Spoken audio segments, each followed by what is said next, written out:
Good morning, beautiful people. How are you today? September the 1st, 2020. I hope you're all well. Today was school drop-off day, first day of the academic year here in France, and the sun is shining, and there was lots of emotion going on in the house and around the school today, as children from all over France and all over the world prepared themselves for another year of growth, another year of great learning.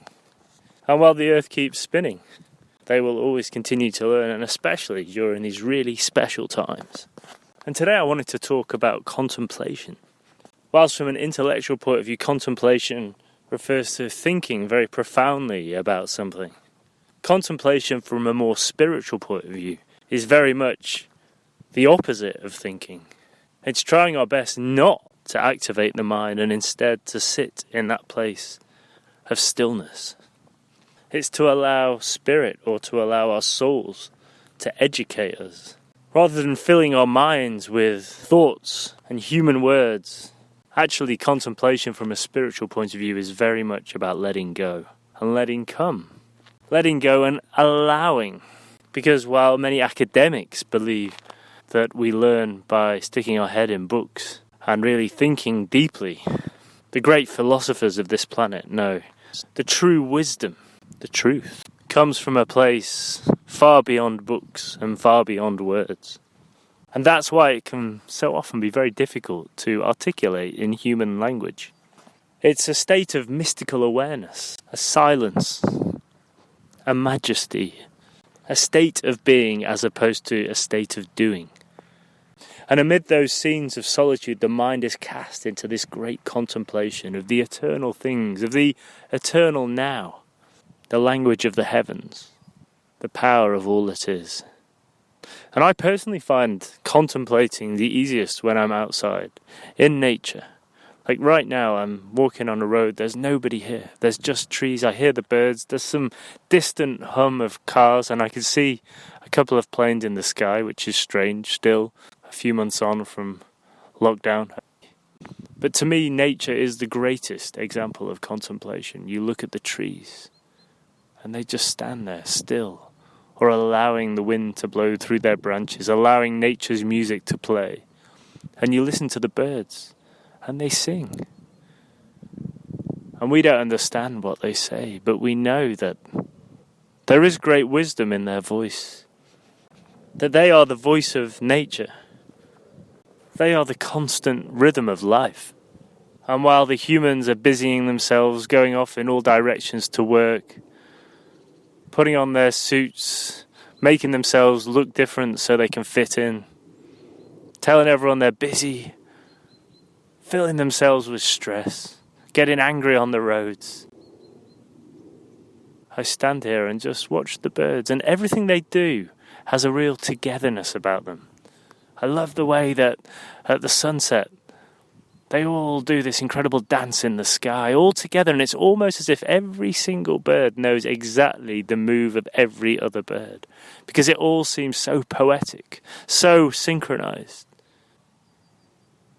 And yet, as I watch the parents leaving the school, they're all heading in different directions, they're all jumping in different cars, and it all seems so separate to me. Actually, the only ones who didn't seem separate were the children, because the children immediately just got back into their groups. And yes, life has changed since COVID-19. But actually the children don't let that affect them. They just get back into their groups and they start smiling and playing straight away as if they've never been away. And yet the adults, as I look at them, it's almost as if they're consumed by something else. They're not present. Even on the first day of their kids' return to school, they're still in that serpent mind, thinking that they have to be in the office by a certain time and that someone is going to judge them. They're worried about the judgment, instead of enjoying that beauty of watching their children going back to school or having their first ever day at school, that day that's going to be memorable for the rest of their lives. There were one or two people who were watching their child's every move, and I thought that was so beautiful.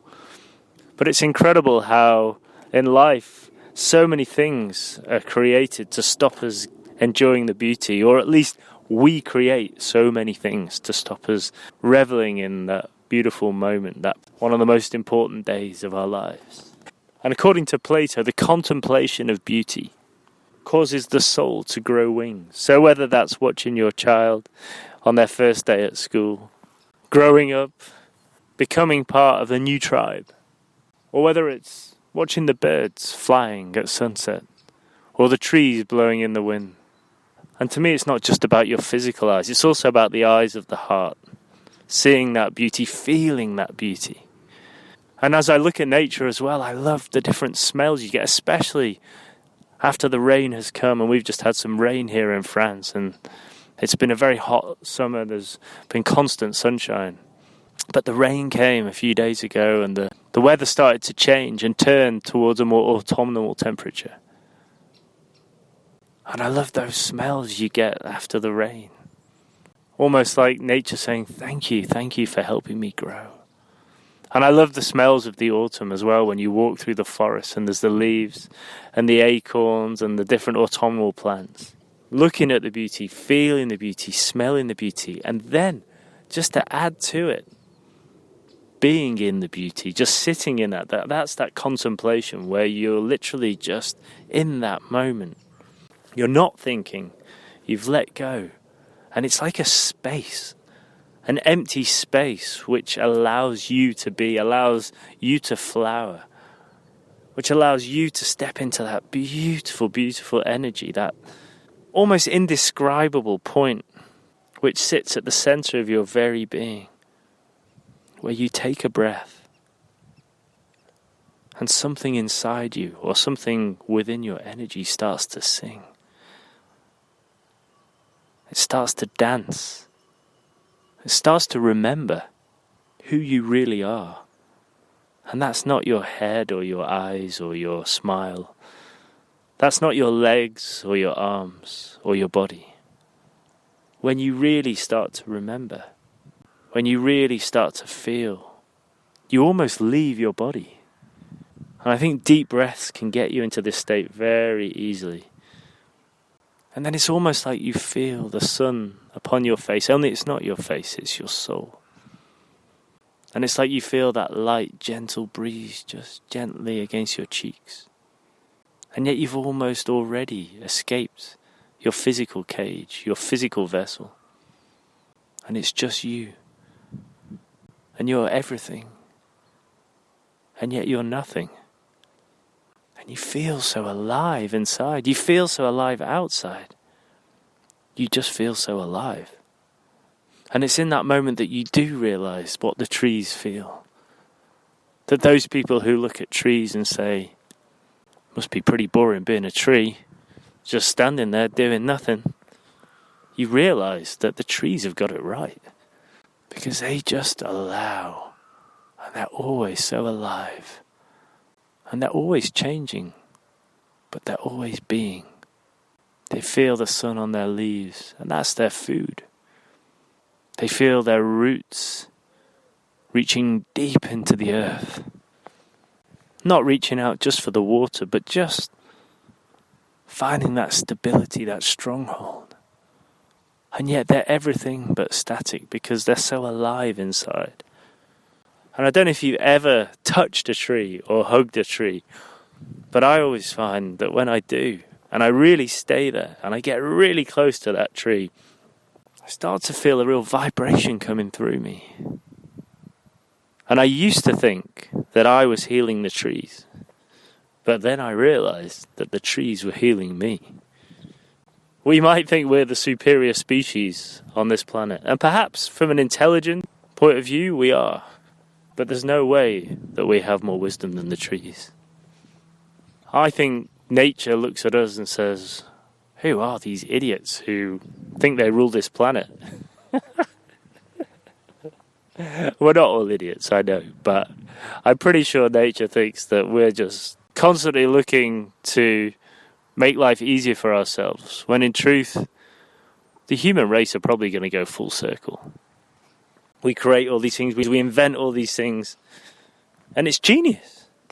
But ultimately, right now, probably the happiest people on this planet are the people who are absolutely stripped back to the fundamentals of life, which is being out in nature, eating natural food, remembering we're solar powered, and loving each other. And you don't need any technologies to do that. And a lovely quote about contemplation which alludes to nature and the beauty of nature is, what we plant in the soil of contemplation we shall reap in the harvest of action. And that was Meister Eckhart. And I think what he was trying to say was that the more time you spend in that contemplation, the deeper you go, the further away from the words and the actions and the busyness of human life, the deeper we can reach for that wisdom. And the more silent the place that we get to, the more beauty we see in the physical form. It will give us that space we need in life to be able to live in the physical world and to manage everything. There's nothing worse than that feeling of being completely out of control because you know that life is too stressful, there's too much going on. But what meditation, what contemplation allows us to do is to deal with these moments. It's almost like it slows our minds down, but in a good way, so we don't get caught in the clutter, so we don't have the palpitations in our heart, so we don't have the constant stress, and we don't feel we have to lose the plot every now and again. It gives us a control, not the control, like I need to be in control, not that need for perfection, but just that allowing to see that actually, while life might feel very messy, it's perfect as it is. It's almost like contemplation gives us the glue to our sanity. And there's so many mental health problems right now, so many people who are talking about suicide, so many people who've taken their lives. And I just wish that in school we could educate young children, or at least as some part of their education, that if they can go into that state of contemplation, if we can teach them to get to that state, then suddenly they get this incredible perspective on life. And a lot of people say they find looking out over the ocean as something which is incredibly healing.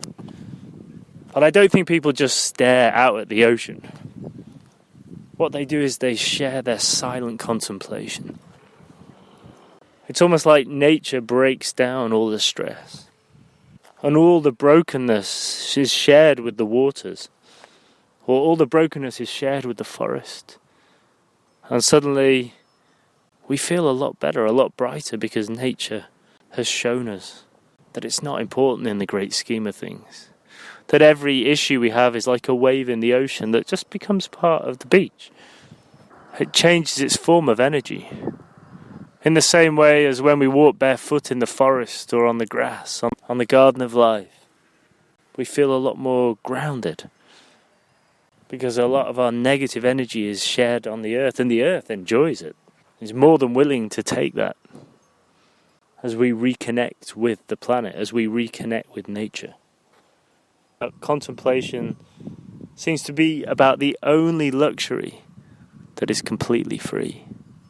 So let's leave ourselves some time to contemplate. Let's give us some time to meditate. It might not be that contemplation is meditation for you. It might be contemplation is looking out over the ocean, spending some time in nature, sitting in your favourite spot on your balcony in your house, and just allowing.